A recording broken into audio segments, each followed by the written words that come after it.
ரொம்ப ரொம்ப சாரி. கொஞ்ச நாளாக வீடியோவே போட கிடைக்கல. கொஞ்சம் பிஸி ஆகிட்டேன். ஏன்னா இந்த சேனலை நான் பார்ட் டைமாக தான் நடத்துகிறேன். அதனால் கொஞ்ச நாளாக வீடியோவே போட கிடைக்கல. ஆனால் இனிமேல் கண்டிப்பாக தொடர்ந்து வீடியோ போடுறேன். ஒரு நாள் விட்டு ஒரு நாள் சரி கண்டிப்பாக போடுறேன். ஸோ வாங்க நம்ம படத்துக்கிட்ட போகலாம். இன்றைக்கி நம்ம என்ன படத்தை பற்றி பார்க்க போகிறோம்னா அக்கௌண்டன்ட் அப்படின்னு சொல்லக்கூடிய ஒரு செம்ம இன்ட்ரெஸ்டிங்கான ஒரு படத்தை பற்றி தான் பார்க்க போகிறோம். அந்த படத்தோட ஸ்டோரி என்னென்னா, நம்ம படத்தோட ஹீரோ வந்து ஒரு மனநலம் பாதிக்கப்பட்ட ஒரு ஹீரோ. அதாவது ஒரு சிண்ட்ரோமால் பாதிக்கப்பட்டவர்.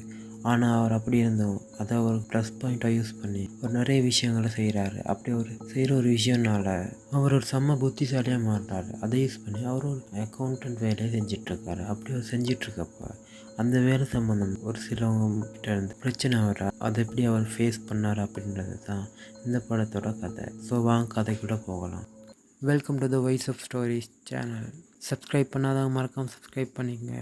அந்த பெல் ஐக்கானையும் கிளிக் பண்ணிக்கங்க. ஸோ வாங்க இப்போ கதைக்குள்ளே போகலாம்.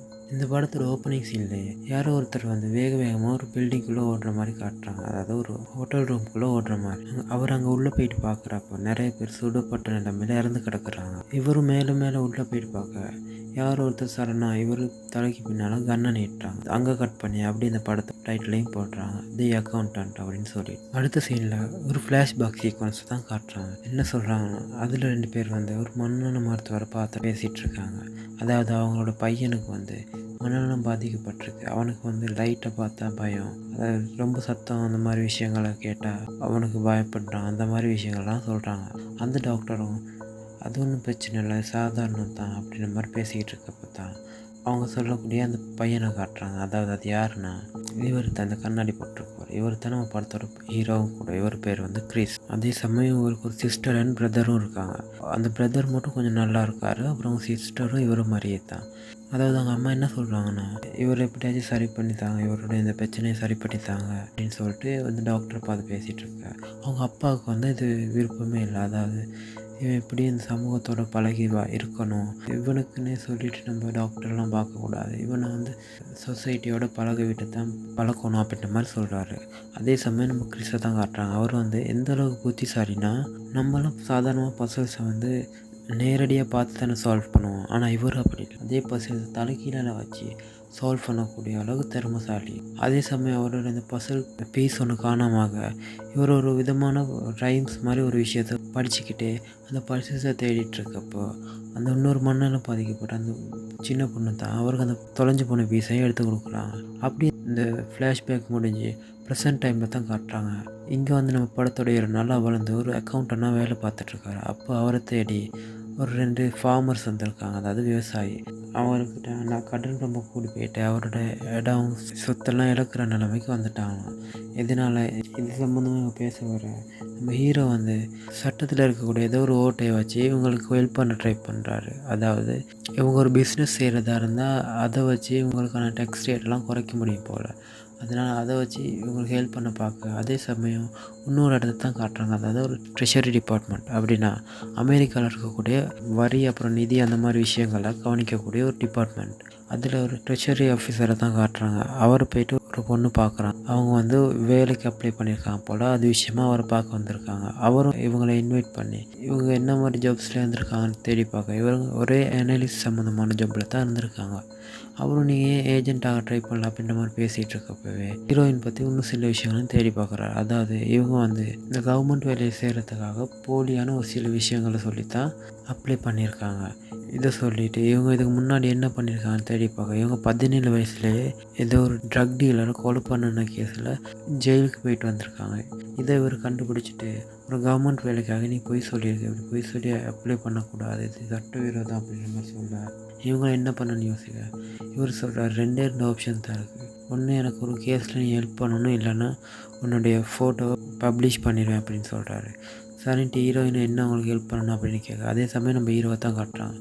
நம்ம ஹீரோ அவங்களுக்கு சாதகமாக பேசி அவங்களுக்கு ஹெல்ப் பண்ணியிருக்காரு. அவங்க வந்து நீங்கள் எப்போ வேணாலும் உங்கள் லேண்டுக்கு வந்து லேண்டில் அவங்க கன் ஷூட் ப்ராக்டிஸ் பண்ணலாம் அப்படின்ற மாதிரி சொல்ல ஹீரோவும் சரி நான் டைம் இருக்கப்போ வரேன் அப்படின்னு சொல்கிறாரு. அதே சமயம் நம்ம இந்த ட்ரெஷரி ஏஜென்ட்டை தான் காட்டுறாங்க.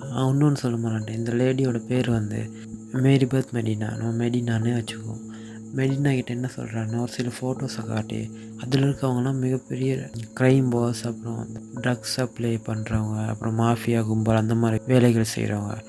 மெடினாவும் சொல்கிறாங்க இவங்களெல்லாம் நாங்கள் அரெஸ்ட் பண்ணிட்டோமே அப்படின்ட்டு. இவர் சொல்கிறார் நீங்கள் எல்லாத்தையும் அரெஸ்ட் பண்ணல அப்படின்னு சொல்லிட்டு அந்த ஃபோட்டோஸில் இருக்க ஒரே ஒருத்தர் முக்கியமாக காட்டுறாரு. அவரோட முகத்தை மட்டும் காட்டாத அளவுக்கு புத்திசாலித்தனமாக அந்த ஃபோட்டோலேருந்து அவர் மறைஞ்சிருக்காரு.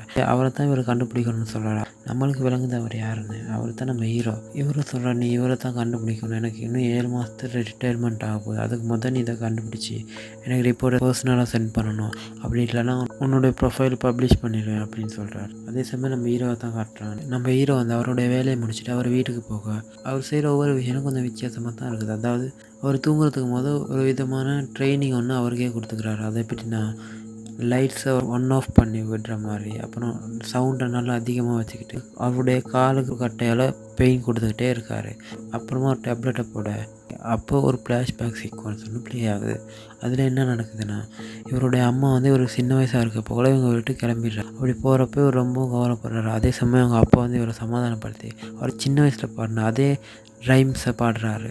ஆனால் இவரோட அண்ணனுக்கு மட்டும் அவங்க அம்மா பெருசாக பிடிக்காத மாதிரியே காட்டுறாங்க அந்த சீனில். அப்படியே மறுநாளாக இவர் வந்து என்ன செய்கிறாருன்னா ஏற்கனவே சொல்லியிருந்தார் தானே அந்த ஃபார்மருடைய வீட்டுக்கு கன்ஷூட் ப்ராக்டிஸ் பண்ண வாரேன்னு சொல்லி அங்கே தான் போகிறார். அங்கே போயிட்டு பல கிலோமீட்டர் இருக்கக்கூடிய அவருடைய டார்கெட்டை வந்து அசால்ட்டாக சுடுறாரு.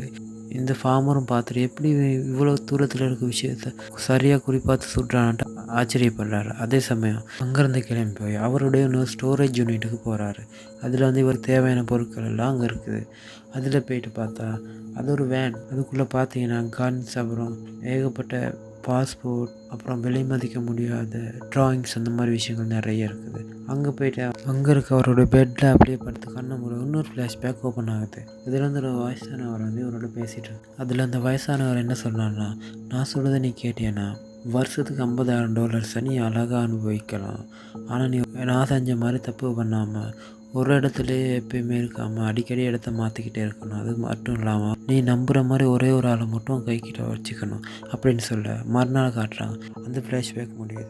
அப்போ ஒரு ஃபோன் ரிங் ஆகுது. அது வந்து ஒரு அன்னோன் நம்பர் ஒன்று. அதுலேருந்து சொல்கிறாங்க வழக்கம் போல் ரொம்ப ஆபத்தான கஸ்டமரை ஹேண்டில் பண்ணாமல் இப்போ சரி கொஞ்சம் சேஃபான கஸ்டமரை ஹேண்டில் பண்ண அப்படின்னு சொல்லிட்டு லிவிங் ரோபோட்டிக்ஸ் அப்படின்னு சொல்லக்கூடிய ஒரு கம்பெனியோட அக்கௌண்ட்ஸை தான் நீ கிளியர் பண்ணணும் அப்படின்னு மாதிரி சொல்ல இவரும் ஓகே சொல்லிட்டு அங்கே போகிறார். அதாவது ஹீரோ வந்து பெரிய பெரிய பணக்காரங்க அப்புறம் மாஃபியா கும்பல் அவங்களோட அக்கௌண்ட்ஸை கிளியர் பண்ணுறதுக்கு ஹெல்ப் பண்ணுறாருல்ல. அதனால இந்த தடவை அந்த ஃபோன் காலில் பேசுகிறவங்க சொல்கிறாங்க நீ அந்த மாதிரி ரொம்ப ஆபத்தான வேலை செய்யாமல் இந்த மாதிரி ஒருத்தவங்க வேலை செய்ய அப்படின்னு சொல்லிட்டு சொல்ல இவரும் ஓகேன்னு சொல்லிட்டு அந்த இடத்துக்கு போயிட்டு பார்க்க அது ஒரு ரோபோட்டிக் சம்மந்தமான பொருட்களை உருவாக்கக்கூடிய அவங்கள போயிட்டு மீட் பண்ணேன். இந்த லேடி தான் இந்த கம்பெனியோட சிஇஓட சிஸ்டர். அப்புறம் இந்த பக்கத்தில் இருக்கிறவர் வந்து இந்த கம்பெனியோட செக்ரட்டரி மாதிரி. அவர் தான் எல்லா கணக்கு வழக்கையும் பார்த்துக்கிறவர். அவர் என்ன சொல்கிறாருன்னா எங்கள் கம்பெனி இப்படி ஒரு பிரச்சனையே இருக்கலை, ஒரு ஜூனியர் பொண்ணு தான் வந்து ஒரு சில மாதங்களே இப்படி ஒரு பிரச்சனையை கிளப்பி விட்டா, அவனால தான் இவ்வளோ தூரம் வந்திருக்கு அப்படின்னு சொல்ல. அப்புறமா ஹீரோ இங்கே எவ்வளோனா நீங்கள் வேலை செய்கிறீங்க அப்படின்னு கேட்க 15 வருஷம் அப்படின்னு சொல்ல. ஹீரோ நீங்கள் இருந்த அக்கௌண்ட்ஸையும் எனக்கு தாங்க அப்படின்னு சொல்கிறாரு. இவருக்கு காண்டாகிடுச்சு. அதே சமயம் மெடினாவை காட்டுறான். மெடினா நம்ம ஹீரோவை பற்றி தான் தொடர்ந்து தேடிக்கிட்டு இருக்கா. இவருக்கு அந்த அவருடைய ஃபேஸ் சரியாக தெரியாதனால ஒரு ஃபேஸ் மாஃபிங் டெக்னாலஜி இருக்கக்கூடிய ஒரு கம்பெனிக்கு இவருடைய ஃபேஸை மட்டும் க்ராப் பண்ணி அனுப்பி விட்றா அவங்கள கண்டுபிடிக்க சொல்லி. அதே சமயம் இன்னொரு இடத்த காட்டுறான். அதாவது ஒரு கம்பெனியோட பார்க்கிங் ஏரியா மாதிரி. அங்கே ஒருத்தர் அவருடைய காருக்கு வந்தேற, இன்னொருத்தர் வந்து தருணா வழி மறைச்சு அவருடைய காருக்குள்ள உட்காந்துறான். அவன் என்ன சொல்கிறான்னா நீ செய்கிற வேலைகள் வந்து என்னுடைய கிளைண்ட்ஸுக்கு வந்து டிஸ்டர்பாக இருக்குது, அதை நிறுத்திக்க இல்லாட்டி நான் கொன்னுறேன் அப்படின்னு மிரட்ட இவரும் அவன் சொல்கிறத கேட்டு பயந்துட்டு சரின்ற மாதிரி சொல்லிடுறாரு. அதே சமயம் மறுநாள் நம்ம ஹீரோ வந்து அவருடைய வேலையை ஜாயின் பண்ணுறாரு. அப்போ ஒரு லேடி வந்து டெஸ்க்லேயே படுத்துருக்காங்க. அவங்க யாருன்னா அவங்க தான் இந்த படத்தோட ஹீரோயின் டயானா.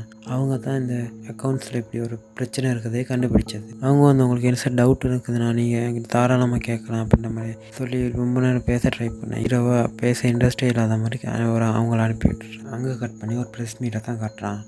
அதில் அந்த ப்ரெஸ்ஸுக்கு அந்த ட்ரெஷரி ஏஜென்ட் இன்டர்வியூ கொடுத்துட்ருக்கு.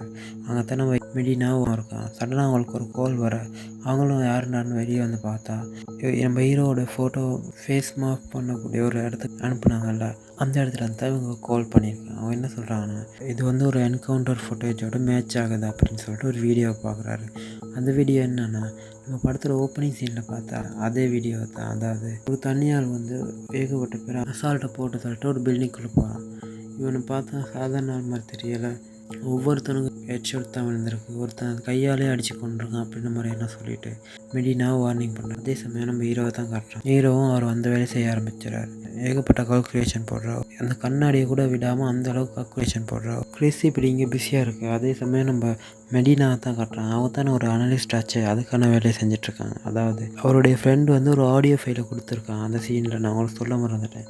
அந்த ஆடியோ ஃபைலை வந்து இவங்க திருப்பியும் போட்டு அதை க்ராக் பண்ண முடியுமான்னு ட்ரை பண்ணேன். அப்போ தான் இவங்களுக்கு ஒரு க்ளூ கிடைக்குது. அது என்னென்னா, அந்த ஆடியோ ஃபைலில் ஒரு ரைம் படிக்கிட்டு இருக்காங்க. அதாவது நம்ம ஹீரோ சின்ன வயசில் இருக்கப்போ படிச்சுட்டு இருக்க அதே ரைம் தான். அதை ரைமை கண்டுபிடிச்சி ஒரு க்ளூவாக எடுத்துக்கிறாங்க. ஆமாம், இது என்ன ரைம் அப்படின்னு கண்டுபிடிக்கிறது அது இன்னொரு ஆஃபீஸருக்கு அனுப்பி விட்றாங்க போல. அதே சமயம் நம்ம ஹீரோ காட்டுறாங்க. மறுநாளும் ஆகிடுது. அவர் தேட்டின அந்த மிஸ் ஆகிற பணத்தை கண்டுபிடிச்சிடுறாரு. ஹீரோயின் அதே சமயம் வர ஹீரோயின்கிட்ட சொல்கிறாரு, இப்படித்தான் நடந்திருக்கு, இவ்வளோ கணக்கு மிஸ் ஆகுது உங்களோட அக்கௌண்ட்ஸ்லேருந்து அப்படின்னு சொல்லிட்டு ஹீரோயின்கிட்ட சொல்ல, ஹீரோயின் பார்த்துட்டு நீ சொன்னது சரி, நான் கெஸ் பண்ணதும் சரி தான் அப்படின்னு சொல்லிட்டு சொல்கிறாங்க. அதே சமயம் ஹீரோயிட்ட சொல்கிறான், நான் இப்படி ஒரு பிரச்சனை இருக்குன்னு கண்டுபிடிக்கிறதுக்கு 1 வருஷம் ஆச்சு. ஆனால் நீ அந்த பிரச்சனையை சால்வ் பண்ணிட்டு ஒரு நாளில், அதுவும் நீ 15 வருஷம் அக்கௌண்ட்ஸை ஒரு நாளே சால்வ் பண்ணிட்டு அப்படின்னு ஆச்சரியப்பட்ட. அதே சமயம் இந்த கம்பெனியோட சிஇஓட சிஸ்டர் வந்திருக்காங்க. டயானா வெளியே அனுப்பிட்டு இதுக்கெல்லாம் காரணம் யாருன்னு ஒன்றாலும் கெஸ் பண்ண முடியுமா அப்படின்னு கேட்க, ஹீரோ எனக்கு கெஸ் பண்ண முடியாது அப்படின்னு சொல்ல, அப்போ எனக்கு டீட்டெயிலான ரிப்போர்ட் ஒன்று தாங்க அப்படின்னு சொல்லிட்டு அவங்க போயிடுறாங்க. அங்கே கட் பண்ணி இன்னும் நைட் சீக்வன்ஸ் தான் காட்டுறாங்க. அதில் அந்த இதுக்கு ஒரு சீனில் பார்த்த அந்த பார்க்கிங் ஏரியாவில் ஒருத்தனை பார்த்தோம் இல்லையா, அவன் வந்து ஒரு கான்ட்ராக்ட் கில்லர். அதே ஆள் தான். யாரை இப்போ பார்க்க வந்திருக்கான்னா நம்ம செக்ரட்டரியை தான். அவனை பிடிச்சி, நீ ஏன் உன்னோட இன்சுலின் டோசேஜ் அதிகமாக போட்டு தானாக சாக போறியா, இல்லைனா நாங்கள் கண்ணால் ஷூட் பண்ணி அதை பார்த்து உன்னோட பொண்டாட்டியையும் கண்டு அவனையும் நான் ஷூட் பண்ணேன் அப்படின்னு கேட்க, அவன் ஒய்ஃபுக்காக அவன் இன்சுலின் டோசேஜை கூட்டி அவனே இறந்து போயிடுறான். அதே மறுநாள் காட்டுறாங்க. நம்ம ஹீரோ டீட்டெயில் ரிப்போர்ட்டை எடுத்துகிட்டு வந்திருக்காரு போல். ஆனால் ஃபுல்லாக முடிக்கலை. இந்த கம்பெனியோட சிஇஓ இவருடைய இந்த கணக்கு எல்லாத்தையும் க்ளீன் பண்ண சொல்லிவிட்டு ஹீரோவுக்கு தேவையான பேலன்ஸ் பணத்தையும் கொடுத்து விட்டார். ஹீரோவும் கேட்குறாரு, ஏன் நான் முழுசாக செஞ்சு முடிக்கலை, எனக்கு இப்போ சேலரி வேணாம் அப்படின்னு மாதிரி சொல்ல, அவரும் சொல்கிறாரு, என்னுடைய செக்ரட்டரி இறந்து போயிட்டார், இனிமேல் நீங்கள் இருக்க வேணாம், நீங்கள் இங்கே இருந்தால் எனக்கு இன்னுமே உங்கள் மேலே கோபம் வரும் அப்படின்ற மாதிரி சொல்ல, ஹீரோவா அவருக்கு ஒரு விஷயத்த ஆரம்பித்து அதை ஃபுல்லாக முடிக்காமல் நம்ம ஹீரோவுக்கு தூக்கமே வராது. அதாவது அவரோட டிசிப்ளினான ஒரு விஷயம் அவர்கிட்ட இருக்கிறதுல அது ஹீரோவுக்கு இதனால் ரொம்ப கஷ்டமாகிடுது. அதே சமயம் ஹீரோயினா ஆறுதனை பேசிட்டு அங்கேருந்து கிளம்பிடுறாங்க. அதே நாள் ஹீரோ வழக்கமாக செய்கிற மாதிரி விஷயங்களை செய்கிறார். அதாவது அந்த லைட்டை ஆன் பண்ணி ஆஃப் ஆக விடுறது, ரேடியோவில் வலிமை கூட்டி விடுறது, அந்த மாதிரி விஷயங்களை. ஆனால் இந்த வாட்டி அவருக்கு எதுவுமே டிசிப்ளினாக நடக்கலை. அதாவது ஒரு பிளானிங்கே நடக்கலை. எல்லாமே கொலாப்ஸ் ஆகுது. அந்த கட்டையை எடுத்து அவர் காலில் அடியடின்னு அடித்து அந்த கட்டையை 2 உடைச்சிடுறாரு. அந்தளவுக்கு ஒரு கோபம் வந்துடுது. அதே சமயம் அவர் போட வேண்டிய டேப்லெட்டையும் மிஸ் பண்ணிடுறாரு. அப்புறமா மறுநாள் வழக்கமாக அவர் கன் ஷூட் பண்ணுறது அதே லேண்டுக்கு போக அவரை ஃபாலோ பண்ணி ஒரு காரும் வருது. அவர் அங்கே போய்ட்டு கன் ஷூட் பண்ணுறதுக்காக ரெடியாக அப்போ இன்னொரு ஃப்ளாஷ்பேக் சீக்வன்ஸையும் காட்டுறாங்க. நம்ம ஹீரோவுக்கு ரொம்பவும் கஷ்டமான ட்ரைனிங் எல்லாம் கொடுத்துருக்காரு அவங்க அப்பா சின்ன வயசில். அதுலேயும் அந்த ட்ரெயின் கொடுக்குறவரே போதும்னு சொன்னாலுமே இவர் இன்னுமே அவனுக்கு ட்ரெயின் பண்ணணும், அவன் எதிர்காலத்தில் சொசைட்டியை ஃபேஸ் பண்ணணும் அப்படின்ற மாதிரி சொல்லிவிட்டு இன்னும் கடுமையாக ட்ரைனிங் கொடுக்க. அதே சமயம் அந்த ஃபார்மரோடைய வீடை தான் காட்டுறாங்க. அவங்க 2 பேரையும் கன்னை வச்சு பிளாக்மெயில் பண்ணிக்கிறக்காங்க 2 பேர். அது யாருன்னா ஹீரோ ஒன்றாவது காரில் ஃபாலோ பண்ணி வந்தோம். இவங்க நீங்களாம் அவங்கள வர சொல்லி இல்லாட்டி அவங்கள கொண்டு வருவேன் அப்படின்ற மாதிரி சொல்ல, லேடி ஃபார்மர் மட்டும் ஹீரோவை கூப்பிட, ஹீரோவுக்கா விளங்கிச்சிங்க என்னமோ தப்பாக நடக்குதுன்ட்டு. ஆனால் ஹீரோ இவங்க கூப்பிட விளங்காத மாதிரி இருக்குது. 3வது வாட்டி சரியாக அவங்க கூப்பிட்றப்ப கண்ணை நீட்டிக்கு இருந்தாலும் சரியாக பார்த்து ஷூட் பண்ணுறாரு நம்ம ஹீரோ. அதுக்கப்புறம் மற்ற உஷாராகி எப்படி அந்த வீட்டோட பின்பக்கத்தால் அங்கேருந்து எஸ்கேப் ஆக ட்ரை பண்ண ஹீரோவாக அவனை துரத்தி பிடிச்சி ஒரு கட்டத்தில் அந்த கார் மேலே ஏறி அந்த காரை நிறுத்த வச்சு, உன்னை யார் அனுப்புனா, யார் சொல்லி இதெல்லாம் பண்ணுறா அப்படின்ற மாதிரி கேட்க, என்னால் அதெல்லாம் சொல்ல இல்லாது, ஆனால் அடுத்து இவங்கள தான் கொலை பண்ண சொல்லியிருக்கான் அப்படின்னு சொல்லி காட்டேன். அது யாருன்னா நம்ம டயானா தான். ஹீரோவும் டயானாவை காப்பாற்றி ஆகணும் அப்படின்ற மாதிரி இவனை அசால்ட்டாக கொண்டு போட்டு அங்கேருந்து கிளம்பிடுறான். இந்த ஃபார்மர்ஸ் 2 பேரும் ஷொக்காகி பார்த்துட்ருக்காங்க. அதே சமயம் நம்ம ஹீரோ அவருக்கு வழக்கமாக கால் பண்ணுறான் அந்த அன்னோன் பர்சன்கிட்ட ஹீரோயின் எங்கே இருக்கான்னு தெரிஞ்சுக்கிட்டு ஹீரோயினை தேடி அவரோட ஹோட்டலுக்கு போக, ஹீரோ அவருக்கு கால் பண்ணுறாரு போல். ஹீரோயின் அதை ஆன்சர் பண்ணாமல் அங்கேருந்து கிளம்பி அவருடைய ஹோட்டல் ரூமுக்கு போக அவனை 2 பேர் ஃபாலோ பண்ணுறது ஹீரோ பார்த்துட்றாரு. அப்புறமா ஹீரோ எப்படியோ அந்த ஹோட்டல் ரூமுக்கு போயிட்டு ஹீரோயினை காப்பாற்ற ட்ரை பண்ணேன். அதே சமயம் ஹீரோயின் ரூமுக்கு அவனை கொல்ல வந்தவங்க ஒரு சர்வன்ட் ட்ரெஸ்ஸை போட்டுட்டு உள்ளே போயிட்டு ஹீரோ அட்டாக் பண்ண ஸ்டார்ட் பண்ணுறான். அதே சமயம் ஹீரோ சடனாக என்ட்ரி ஆகி பாதுகாப்புக்கு இந்த 2 பேரையும் கொண்டுட்டு அந்த வீட்டுக்கும் என்ட்ரி ஆகி அங்கே உள்ளே இருந்தவங்களும் சரமாரி சுட்டு தள்ளி கொண்டுட்டு அங்கேருந்து எஸ்கேப் ஆகிறான் 2 பேரும். அங்கேருந்து எங்கே போகிறாங்கன்னா ஹீரோடைய அந்த ஸ்டோரேஜ் ஏரியாவுக்கு தான் போடுறாங்க. அங்கே போயிட்டு பார்க்க ஹீரோயின் வந்து வெளியே நிப்பாட்டி ஹீரோ உள்ளே போயிட்டு அவருக்கு தேவையான கன் அப்புறம் வந்து பாஸ்போர்ட் மாதிரியான விஷயங்கள்லாம் எடுத்துகிட்ருக்க ஹீரோயினுக்காக கியூரியாசிட்டி தாங்க முடியலை. என்ன அப்படி உள்ளுக்கு வச்சுருக்கான் அப்படின்ற மாதிரி போயிட்டு பார்க்க, ஏன்னா இவன் கன்னில் ஷூட் பண்ணதை ஹீரோயின் பார்த்துருக்காங்க. இவன் கொஞ்சம் வித்தியாசமாக இருக்குது, இவன் பின்னாடி என்ன இருக்குது அப்படின்னு சொல்லி வேன் உள்ளுக்கு போயிட்டு பார்க்க அப்போ தான் ஹீரோயின் பார்க்குறான் இவங்ககிட்ட அது இல்லாத ஒரு விஷயமே இல்லை. ஏகப்பட்ட பணம் இருக்குது, அப்புறம் விலை மதிக்க முடியாத ஆர்ட்ஸ், அப்புறம் கன்ஸ் அப்படின்ட்டு ஏகப்பட்ட விஷயம் இருக்குது. அப்போ தான் ஹீரோயின் ரொம்பவே பிடிச்சி ஒரு டைம் பார்க்குறான். ஹீரோயினு இந்த ஆர்ட் உண்மையா அப்படின்ற மாதிரி கேட்டுருக்கு. அப்போ ஹீரோ டக்குன்னு டைவர்ட், இதெல்லாம் உனக்கு பிறகு சொல்கிறேன், என்னுடைய கதையை நான் பிறகு சொல்கிறேன், நம்ம முதல்ல இங்கே தப்பிச்சு ஆகணும் அப்படின்னு சொல்லிட்டு ஹீரோயின் கொடுத்து அங்கேருந்து எஸ்கேப். அதே சமயம் நம்ம மெடினாவை தான் காட்டுறான். மெடினா வந்து ஆல்ரெடி அந்த ஆடியோ ஃபைலை யாருக்கும் அனுப்பியிருப்பாங்க இல்லையா, அதை பற்றி தெரிஞ்சுக்க அவங்க வந்து என்ன சொல்கிறாங்கன்னா, எங்களுக்கு இது ஆச்சரியமாக தான் இருக்குது. இந்த டைமில் வந்து பிச் அப்புறம் வேரியேஷன் அப்படின்ற விஷயம் வந்து ஒரே மாதிரி தான் இருந்திருக்கு. அதாவது இதை இப்படி படிக்கிறோன்னா அவனுக்கு முன்னால் பாதிக்கப்பட்டவனாக இருக்கணும், இல்லைன்னா ஏதாச்சும் ஒரு சின்ரமால் பாதிக்கப்பட்டு. நம்ம மெடினாவும் ஆச்சரியப்படுறாங்க, என்னடா ஒரு சின்ரமால் பாதிக்கப்பட்டவனா இவ்வளோ பெரிய கொலையை பண்ணிகிட்ருக்கான் அப்படின்ட்டு. மெடினா கேட்குறான் இதுக்கு என்ன சரி அடையாளங்கள் இருக்குது அப்படின்ட்டு. அவங்க சொல்கிறாங்க அவனுக்கு வந்து காதுகள் நீண்டு இருக்கணும், முகம் நீண்டு இருக்கணும், மூக்கு அந்த மாதிரி விஷயங்கள்லாம் நீண்டுட்டு இருக்கணும், சோஷியலைஸ் ஆக முடியாது அப்படின்ற மாதிரி நிறைய சொல்லிட்டு நம்ம ஹீரோவோட பொருள். அதே சமயம் ஹீரோவை தான் காட்டுறாங்க. அவர் வந்து ஒரு ரொம்ப எக்ஸ்பென்சிவான ஹோட்டலுக்குள்ளே போயிட்டு ஸ்டே பண்ண, அதே நேரம் அவங்கள பற்றி கொஞ்சம் ஷேரும் பண்ணிக்கிறாங்க. அப்போ தான் ஹீரோ வந்து தன்னை பற்றி சொல்ல ஆரம்பிக்கும். அதாவது இவருக்கு இப்படி ஒரு சின்ரம் இருக்குதா, இதனால தான் இவரால் யாரு கூடயும் சோஷியலைஸ் ஆக முடியல அப்படின்ற மாதிரி சொல்ல. அதே நேரம் தான் இவங்க இப்படி இந்த காசை வந்து தூக்குனது யாருன்னு கண்டுபிடிக்கிறாரு. அதாவது சிஏஓட தங்கச்சி தான் இந்த மாதிரி வேலையை பார்த்துருக்காங்க அப்படின்னு சொல்லிட்டு. ஆனால் ஏன் பண்ணினாங்க அப்படின்னு யோசிக்க அது தான் தெரியல, அப்படி கண்டுபிடிக்கணும் அப்படின்னு சொல்ல. ஹீரோவும் அங்கேருந்து கிளம்பி நம்ம டயானாவை கொல்ல ட்ரை பண்ணணும், முதல்ல கொலை பண்ணணும் அப்படின்ற மாதிரி சொல்லிவிட்டு அவனை கொல்றதுக்காக போகிறாரு. அவனை தேடி போக செக்ரட்டரியை கொண்டு இருப்பான், அந்த மாதிரி விஷயங்கள்லாம் செஞ்சுருப்பான்னு இந்த பார்க்கிங் ஏரியாவில் பார்த்துருப்போம். அந்த செக்ரட்டரியை கொண்டு இருப்பான், அவன் பேர் வந்து பிராக்ஸ். அவன் தான் இந்த விஷயங்களெல்லாம் பண்ணிகிட்டு இருந்திருக்கான். அவனை பார்த்துட்டு அவனை ஃபாலோ பண்ணி போக அவனும் நம்ம ஹீரோவை நோட் பண்ண ஆரம்பிச்சிடுறான். ஹீரோவை கண்டுட்டு ஷூட் பண்ண ஹீரோவும் அங்கேருந்து எஸ்கேப் ஆக அவனும் ஹீரோ டிஸ்ட்ரிக்ட் ஆகின அந்த டைமில் வந்து அங்கேருந்து எஸ்கேப் ஆகிடுறான். ஹீரோ வந்து அங்கேருந்து எங்கே இப்போ நேராக போகிறாருன்னா நம்ம சிஇயோட தங்கச்சிட்ட வீட்டுக்கு தான். அங்கே போயிட்டு பார்க்க அவங்க ஆல்ரெடி சுடப்பட்டு செத்து போயிருக்காங்க. அதே சமயம் அடுத்த சீனில் நம்ம மெடினா தான் காட்டுறான். மெடினா ஆல்ரெடி ஒரு விஷயத்தை நோட் பண்ணியிருப்பாங்க நம்ம ஹீரோவை பற்றி. அதாவது நம்ம ஹீரோ வந்து இந்த புகழ்பெற்ற கணக்கு மேதை அப்புறம் சயின்டிஸ்ட் அந்த மாதிரி ஆட்களுடைய பேருங்களை தான் அவருக்கு அவருடைய வேலையை செய்கிறதுக்கு யூஸ் பண்ணியிருக்காரு. அதை யூஸ் பண்ணி மெடினா வந்து டேட்டா பேஸில் சர்ச் பண்ண அதில் வந்து ஏகப்பட்ட பேர் வர்றாங்க. அதே சமயம் இவ்வளோ சேலரி மந்த்லி எடுக்கிறவங்கள்ட்ட இந்த மாதிரி பேர் வச்சுருக்கோம், எத்தனை பேர் இருக்காங்க அப்படின்ற மாதிரி யோசிச்சு கடைசியில் 3 கிறிஸ்டியன் வுல்ஃப் கிட்ட கண்டுபிடிக்கிறாங்க. அதில் ஒருத்தராக தான் நம்ம கிறிஸும் இருந்திருக்காரு. அவருடைய ஃபுல் நேம் கிறிஸ்டியன் வுல்ஃப். கிறிஸையும் கண்டுபிடிக்க இவர் தான் இவ்வளோத்தையும் செஞ்சவர் அப்படின்னு சொல்லி ஃபுல் ரிப்போர்ட்டையும் எடுத்துகிட்டு போயிட்டு ட்ரெஷரி ஏஜென்ட் கிட்ட காட்ட அவரும் இதை பார்த்துட்டு அவன் நிறைய நல்லதுகளை தானே பண்ணியிருக்கான், டொனேஷன் பண்ணியிருக்கான், சேரிட்டி சென்டர்களுக்கு காசு கொடுத்துருக்கான், ஆனால் அவனுடைய மோட்டிவ் வந்து காசு இல்லை அப்படின்ற மாதிரி யோசிக்கும். அதே நேரம் நம்ம ஹீரோவை காட்டினான். ஹீரோ வந்து நம்ம ஹீரோயினை பார்த்துட்டு ஒரு ஃப்ளாஷ்பேக்காக யோசித்து பார்க்குறாரு. அதில் வந்து அவங்க அப்பா வந்து நம்ம ஹீரோ சின்ன வயசில் அடித்த ஒரு 4-5 படியை நான் மறுபடியும் அவங்கள நீ அடிக்கணும், அப்போ தான் உனக்கு ஒரு தன்னம்பிக்கை வரும் அப்படின்ற மாதிரி ஹீரோவை ஃபைட் பண்ண அனுப்ப ஹீரோவும் போய்ட்டு ஃபைட் பண்ணார். அப்புறம் அவங்க தம்பியை அனுப்பிவிட 2 பேரும் ஃபைட் பண்ண அந்த ஃப்ளாஷ்பேக் முடிய ஹீரோ வந்து நம்மளால் இவளுக்கு எந்த பிரச்சனையும் வந்துடக்கூடாது அப்படின்னு சொல்லிட்டு ஃபைனலாக ஒரு குட் பை மெசேஜ் போட்டுட்டு அங்கேருந்து கிளம்புறாரு. அதே சமயம் இந்த ட்ரெஷரி ஏஜென்ட் மெடினாவும் சேர்ந்து ஹீரோ தங்கியிருந்த அந்த வீட்டுக்கு போயிட்டு செக் பண்ணுறாங்க. அங்கே போயிட்டு அந்த வீடோடைய பின்னாடி போயிட்டு பார்க்க அங்கே சிசிடிவி கேமரா அப்புறம் தெர்மல் சென்சர் அப்படி இப்படின்ட்டு ஏகப்பட்ட விஷயங்கள் இருக்குது. ஆனால் வீடோட முன்னாடி ஒன்றுமே இல்லை. ஒருத்தன் ஏன் வீடோட பின்பக்கம் மட்டும் பாதுகாப்பாக வச்சுட்டு முன்னாடி மட்டும் வைக்க மாட்டான் அப்படின்னு சொல்லி யோசிக்க ஹீரோயினாக அதுலேயே சரி ஒரு பிளான் வச்சு தான் வச்சுருப்பான் அப்படி மாதிரி ஹீரோவை வெறுப்பாகவே சொல்லிகிட்ருக்கான். ஆனால் அது ஏஜென்ட் மட்டும் சொல்கிறான் இல்லை புத்திசாலியாக இருப்பானா மனநலம் பாதிக்கப்பட்டவனாக இருப்பானா அப்படின்ற மாதிரி யோசிக்க முன்னாடி சர்ச் பண்ணிக்கிருந்த ஒரு சிலவங்க வந்து பார்க்குறான். அங்கே ஒரு பெரிய மிஷின் கன் இருக்குது, இதனால தான் முன்னாடி பாதுகாப்பே வச்சிடல அப்படின்னு சொல்லிட்டு யோசிக்க அப்புறமா அவங்க ரிசர்ச் பண்ண வந்தவங்க எல்லாத்தையும் அனுப்பிட்டு இந்த ஏஜென்ட்டு மெடினாவை பேசிக்கிறான். ஏஜென்ட் வந்து மெடினாவை பற்றி சொல்லுங்கன்னு கேட்க மெடினா வந்து நான் சின்ன வயசாக இருக்கப்போ ஒரு டக்ஸப் பிளேயரை கொண்டுட்டேன். அதாவது அவன் வந்து என்னுடைய அக்காவுக்கு வந்து ட்ரக்ஸில் ப்ளே பண்ணான், அவளுக்கு பிடிக்காம இருந்துமே, அதனால அவனை கொன்னுட்டேன், அதனால தான் நான் இப்படி தண்டனை அனுபவிச்சேன், ஆனால் அவள் இப்போ சந்தோஷமாக இருக்கா அப்படின்னு சொல்கிறார். இந்த ஏஜென்ட் வந்து அவரோட கதையை சொல்கிறார். அவர் வந்து ஒரு சாதாரண ட்ரெஷரி ஏஜெண்ட்டாக தான் இருந்திருக்கார்.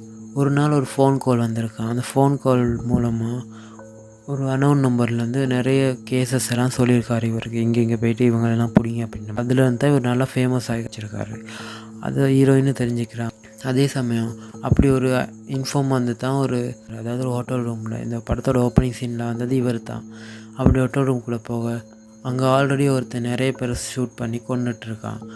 அவன் தான் இவன் பின்னாடி வந்து துப்பாக்கி முன்னையில் நிப்பாட்டி, நீ ஒரு உண்மையான அப்பாவாக இருந்திருக்கியா அப்படின்ற மாதிரி கேள்வி கேட்க, இவனும் ஆமான்னு சொல்ல, அடுத்த நிமிஷமே அங்கேருந்து அவன் ஓடிடுறான். அதாவது அது யாருன்னா நம்ம ஹீரோ தான். ஆமாம், நம்ம கிறிஸ் தான். அப்புறம் அங்கேருந்து ஓடுனதுக்கப்புறம் ஃப்ளாஷ்பேக்காக யோசித்து பார்க்குறாரு. ஒரு ஜெயிலில் ஒருத்தரை மீட் பண்ணுறாரு. அவர் யாருன்னா நம்ம ஹீரோவோட ஃப்ளாஷ்பேக் சீனும் இல்லை, ஹீரோவுக்கு அந்த வேலையை பற்றி இன்ட்ரடியூஸ் பண்ணவர் தான் இவர். நானும் இந்த மாதிரி மாஃபியா கும்பலுக்கு அக்கௌண்ட்ஸ் பார்க்குற வேலையில் தான் இருந்தேன். நான் வயசானனால போலீஸில் மாட்டி விட்டுட்டாங்க, அதனால் என்னை நீங்கள் காப்பாற்ற ஹெல்ப் பண்ணுறீங்களா தான் நான் உங்களுக்கு சொல்கிறேன் அப்படின்னு மாதிரி இந்த ட்ரெஷரி ஏஜென்ட் கிட்ட நிறைய உண்மையை சொல்லி விட்டுறாரு. ஆனால் அந்த ட்ரெஷரி ஏஜென்ட் வந்து நான் உங்களை காப்பாற்ற மாட்டேன் அப்படின்னு சொல்ல, அதே சமயம் அந்த வயசானவருக்கும் விடுதலை கிடைச்சது. வெளியே போன 2 ஹவர்லேயே அவரை தூக்கி சித்திரவதை பண்ணி கொண்டு இருக்காங்க. இதனால் இவருக்கு ரொம்ப குற்ற உணர்ச்சி ஆகிடுது. அதுக்கு எப்படியாச்சும் பழி வாங்கியே தீரணும் அப்படின்னு சொல்லிட்டு ஒரு ஸ்பெஷல் டாஸ்க் ஃபோர்ஸில் சேர்ந்து அவங்கள 6 மாதம் தொடர்ந்து ஃபாலோ பண்ணிக்கிட்டு இருந்திருக்காரு. அதாவது யாருன்னா அந்த வயசானவரை கொன்னவங்கள அப்படி ஃபாலோ பண்ணிகிட்ருக்கப்ப தான் சடனாக ஒருத்தன் வந்து இப்படி அவங்க எல்லாத்தையும் கொலை பண்ணுறதை பார்த்துட்டு அவங்க பின்னாலே ஓடி போயிட்டு பார்க்க, இந்த மாதிரி இவரை துப்பாக்கி முன்னாடி நிப்பாட்டினது அந்த விஷயங்கள்லாம் நடந்திருக்கு.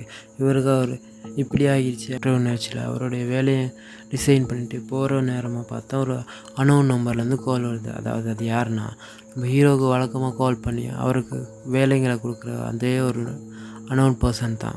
இவருக்கு ஹெல்ப் பண்ண நிறைய கேஸை கண்டுபிடிக்க, அது மூலமாக தான் இவர் இவ்வளோ ஃபேமஸும் ஆகியிருக்காராம். அதே சமயம் மெரினா அந்த அக்கௌண்ட்டை பின்னா யார் அப்படின்னு கேட்க, ப்ரெசனர் நம்பர் சொல்லி இவன் தான் அது அப்படின்னு சொல்லி அவர் இறந்த அடுத்த நிமிஷமே அங்கேருந்து எஸ்கேப் ஆகி அப்படியே தலைமறைவு ஆகிட்டான் அப்படின்னு சொல்ல, இவனும் கேட்குறா அவனுடைய ப்ரிசனர் நம்பர் கூட இல்லையா, அவனை பற்றி யாருக்குமே தெரியல அப்படின்னு சொல்ல, அதெல்லாம் அப்படியே டேட்டா பேஸ்லேருந்தே அழிஞ்சிருச்சு அப்படின்னு சொல்கிறார். இதுக்கப்புறமா நான் ரிட்டையர் ஆகினதுக்கு அப்புறமா அந்த ஃபோன் காலை நீ தான் ஆன்சர் பண்ணணும் அப்படின்னு சொல்லிட்டு ஹீரோயின் கிட்ட சொல்ல, ஹீரோயினா என்னால் முடியாது அப்படின்ற மாதிரி பேச, அதே சமயம் அவங்க இருக்க அதே வீடுக்கு ஒரு ஃபோன் கால் வருது. அதில் வந்து அதே அன்னோன் பர்சன் தான் பேசுகிறாங்க. அதே சமயம் அந்த கான்ட்ராக்ட் கில்லர் அவனை தான் காட்டுறாங்க. அதுதான் ஒரு பெரிய ட்விஸ்ட். அவன் இப்போ எங்கே இருக்கான்னா அந்த லிவிங் ரோபாட்டிக்ஸ் அப்படின்ற அந்த கம்பெனியோட சிஇஓ அவனுடைய வீட்டில் தான் இருக்காங்க. என்ன நடந்திருக்குன்னா இவங்க எல்லாத்தையும் கொல்ல சொன்னதே அவன் தான். அவனுக்கு வந்து இன்னுமே பணம் சம்பாதிக்கணும் அப்படின்ற ஆசையில் தான் இந்த மாதிரி வேலை பண்ணியிருக்கான். டெக்ஸ் கட்டாமல் காசை மிச்சப்படுத்திக்கணும் அப்படின்றதுக்காக இவன் தான் இந்த கான்ட்ராக்ட் கில்லரே ஹையர் பண்ணியிருக்கான். இவன் வந்து அவனை பாதுகாக்கிறதுக்காக அவனுடைய வீட்டில் ஏகப்பட்ட சேஃப்டி விஷயங்கள்லாம் செஞ்சிட்ருக்க. அதே சமயம் நம்ம ஹீரோவை ஆல்ரெடி அங்கே ரீச் ஆகிட்டாரு. அங்கே பாதுகாப்பு இருக்க ஒவ்வொரு சோல்ஜரையும் ஒவ்வொருத்தராக கொண்டுட்டு மெதுவாக அந்த வீட்டுக்கிட்ட வர ஒரே ஒரு ஆள் மட்டும் தலையை காட்டிட்டு அந்த வீட்டோட ஒரு கிளாஸ் முன்னாடி வந்து நிற்க, ட்ராக்ஸு சொல்கிறான் ஒரு சரியான ஆளாக இருந்தால் அவனை ஷூட் பண்ண அந்த கிளாஸை தாண்டி அந்த புல்லட் வரும், அப்படி வந்தால் யாருன்னு தெரிஞ்சுக்கலாம் அப்படின்ற மாதிரி காத்திருக்க, சரியாக ஹெட் ஷாட் படுது அந்த கிளாஸ் கிட்டே இருந்தவனுக்கு. இவன் வேலைக்காரன் தான் அப்படின்னு சொல்லி உஷாராக ட்ராக்ஸும் எல்லோரும் கொஞ்சம் சீரியஸாக ஆரம்பிக்கிறாங்க. ஹீரோவும் தொடர்ந்து முன்னேறுவார். கடைசியில் பிராக்ஸை சுற்றி இருந்த எல்லா சோல்ஜரையும் முன்னுக்கு அனுப்பிட்டு பிராக்ஸ் மட்டும் சிசிடிவியை வாட்ச் பண்ணிகிட்ருக்க.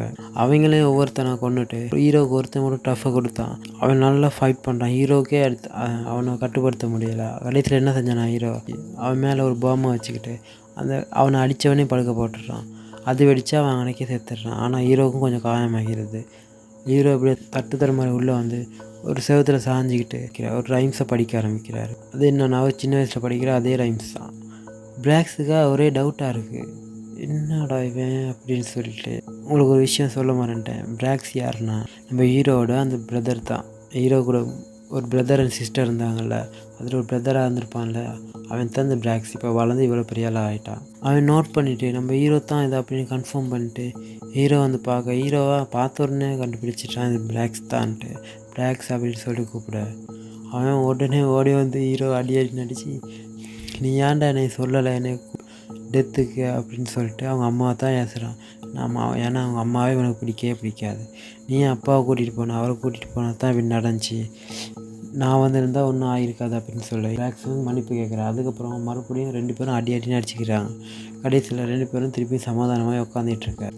அங்கே அந்த சிஇஓ பார்க்குறான் ஹீரோவை ஒன்னாலத்தை இதெல்லாம் ஆச்சு, நீ தான் காரணம் அப்படின்னு சொல்லிட்டு ஹீரோகிட்ட பேசிகிட்டு இருக்க. ஹீரோ கன்னத்தை பட்டுன்னு போட்டு விட்டுறாரு. அப்புறமா இவங்க 2 பேரும் பேசிகிட்டு இருக்காங்க ரொம்ப எமோஷனலாக.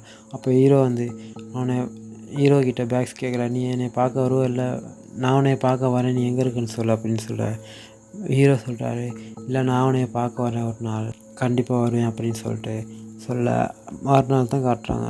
அடுத்த சீனில் ஒரு ப்ரெஸ் மீட்டில் நம்ம ட்ரெஷரி ஏஜென்ட் தான் பேசிகிட்ருக்காரு. அதாவது இப்படி எல்லா விஷயத்தையும் சால்வ் பண்ணிட்டோம் அப்படின்னு சொல்ல, அதே சமயம் ப்ரெஸ் எல்லாம் என்ன கேட்குறாங்க, லிவின் ரொபாட்டிக்ஸ்கிட்ட சிஇஓ அப்புறம் அவங்களுடைய சிஸ்டர் இருந்ததுக்கான காரணம் என்னன்னுமே தெரியாமல் இருக்குது, அதுக்கு நீ என்ன பதில் சொல்ல போகிறீங்கன்னு சொல்ல மெலினா சார், நான் முன்னாடி இதெல்லாம் நான் தொடர்ந்து கண்டுபிடிப்பேன், இது வரைக்கும் வந்ததே ஒரு டீம் எஃபர்ட்னால தான், நாங்கள் எல்லோரும் சேர்ந்து இருந்தனால தான் ஒருத்தர் வந்திருக்கோம் அப்படின்னு சொல்லிட்டு அந்த ப்ரெஸ் மீட்டே முடிச்சு விட்றான். அப்படியே அங்கே சீனை கட் பண்ணி எங்கேயோ காட்டுக்கு நடுவில் இருக்கக்கூடிய ஒரு வீட்டை தான் காட்டுறான். அதில் ஒருத்தவங்க அவங்களுடைய பையனுக்கு கொஞ்சம் வித்தியாசமான மண்ணெல்லாம் பாதிக்கப்பட்ட நோய் இருக்குது அப்படின்னு சொல்லிட்டு இங்கே இவர் சேர்க்க வர, இங்கே இன்சார்ஜாக இருக்கவரும் அப்படி எதுவுமே இல்லை, அவங்களுடைய டேலண்ட்டை நீங்கள் புரிஞ்சுக்கிட்டீங்க, அவங்க தான் ரொம்ப புத்திசாலிங்க அப்படின்ட்டு பேசிகிட்டு இருக்கப்பவே அவங்களோட பையன் அங்கே இருக்க ஏதோ ரூம்குள்ளே போகிறாரு. அவர் எங்கே போயிருக்காருன்னு பார்த்தா அங்கே ஒரு பெரிய ட்விஸ்ட்டு. அது யாருன்னா நம்ம ஹீரோடைய சிஸ்டர், அதாவது சின்ன வயசில் நம்ம ஹீரோக்கு ஹெல்ப் பண்ணுவாங்கள்ல அந்த பசில் சால்வ் பண்ண, அவங்களே தான். அவங்க இப்போ வளர்ந்து அவங்க தான் கடைசியில் நம்ம ஹீரோவுக்கே அந்த அன்னோன் நம்பர்லேருந்து கால் பண்ணி ஹெல்ப் பண்ணியிருக்காங்க. அவங்ககிட்ட இருக்க கம்ப்யூட்டர் ஹைடெக்கான கம்ப்யூட்டர், அவங்களுடைய ரூமில் போய்ட்டு தான் இந்த பையனும் விளாண்டுட்டு. அப்புறம் தான் அந்த இன்சார்ஜ் பார்த்துட்டு, இங்கே இருக்கிறது உனக்கு டிஸ்டர்ப் இல்லையா அப்படின்னு அந்த பொண்ணுக்கிட்ட கேட்க, அவங்களும் இல்லைன்ற மாதிரி சொல்ல, அப்புறமா அந்த பையனை அங்கேயே விட்டுட்டு இவங்க வெளியே பேச. அதே சமயம் நம்ம ஹீரோவை தான் காட்டுறாங்க. நம்ம ஹீரோ அவருடைய வேனை எடுத்துகிட்டு அங்கேருந்து கிளம்பி போகிறாரு, அந்த ஊரை கிளம்பி போகிறாரு. அப்படியே இந்த படத்தையும் முடிக்கிறாங்க. ஸோ இந்த படம் பிடிச்சிருக்கா? இந்த மாதிரி படத்தை தொடர்ந்து பார்க்கணுன்னா மறக்காம வாய்ஸ் ஆஃப் ஸ்டோரிஸ் சேனலை சப்ஸ்கிரைப் பண்ணிக்கோங்க, லைக் பண்ணிக்கோங்க, பெல் ஐக்கானையும் கிளிக் பண்ணிக்கோங்க. மறுபடியும் இன்னொரு வீடியோவில் பார்ப்போம்.